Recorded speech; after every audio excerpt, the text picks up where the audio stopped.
দর্শক, আপনারা দেখছেন পাবলিক বাংলার। এই মুহূর্তে রয়েছি ভাঙড় বিধানসভা বাউনিয়া এলাকায়, যে এলাকায় আমরা সূত্র মারফত খবর পাচ্ছি নওশাদ সিদ্দিকীর এইখানে একটা জনসভা রয়েছে। কিন্তু এই জনসভাটাকে তৃণমূল কংগ্রেসের কিছু নেতারা বাধা দেওয়ার চেষ্টা করেছিল। তবে আবারও কি বাউনিয়া এলাকার মানুষ ব্রিগেডের সাক্ষী দেবেন? হ্যাঁ, নওশাদ সিদ্দিকীর যেখানে জনসভা হচ্ছে সেখানে হাজার হাজার মানুষ বললে ভুল হবে, লাখ লাখ মানুষের একটা সমাবেশ। রীতিমধ্যে আমার সাথে রয়েছেন চালতাবেড়িয়ার বিরোধী দলনেতা, তাদের মুখ থেকে আমরা শুনবো বিস্তারিত। কাদা, এই কাদার মধ্যখানে দিয়েও কি আজকে ব্রিগেডের সাক্ষী দেবেন এইখানকার স্থানীয় মানুষ? দেখেন, ভাঙড়ের মানুষ কাদা আর শুকনো ওটা দেখে না। ভাঙড়ের মানুষ জানে যে আমাদের গণতন্ত্র প্রতিষ্ঠা করতে হবে এবং সুস্থ সমাজ নিয়ে আসতে হবে। তার জন্য কাদা, বালি, পাথর এটা আমরা মনে করি না।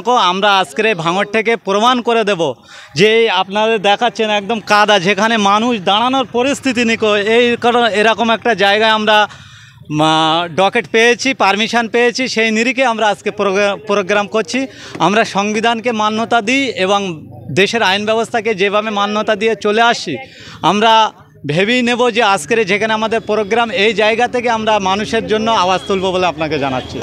নওশাদ সিদ্দিকী এইখানে আসবে কখন?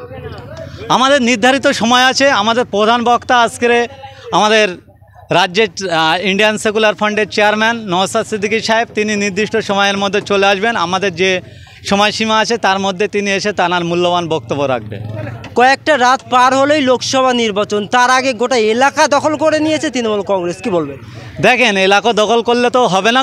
এটা দখল করার জিনিস নয়, এটা হচ্ছে ভারতবর্ষের একটা মহা উৎসব, লোকসভা উৎসব, যেখানে জাতি ধর্ম বর্ণ নির্বিশেষে সমস্ত মানুষ তারা একত্রিত হয়ে দেশ গড়ার জন্য এবং দেশটাকে কাদের হাতে পরিচালনা করবে তার জন্য এই প্রোগ্রাম।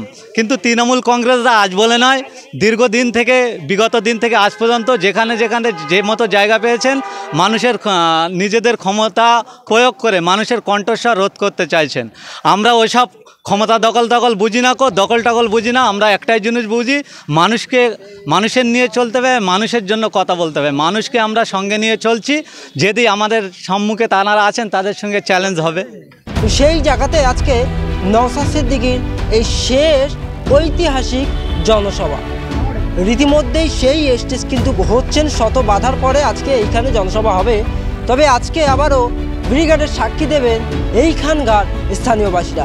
রীতিমধ্যে আমি আমার ক্যামেরা জার্নালিস্টকে বলবো দেখাতে যে এই মাঠটা একেবারে চারিদিকে কিন্তু কাদা।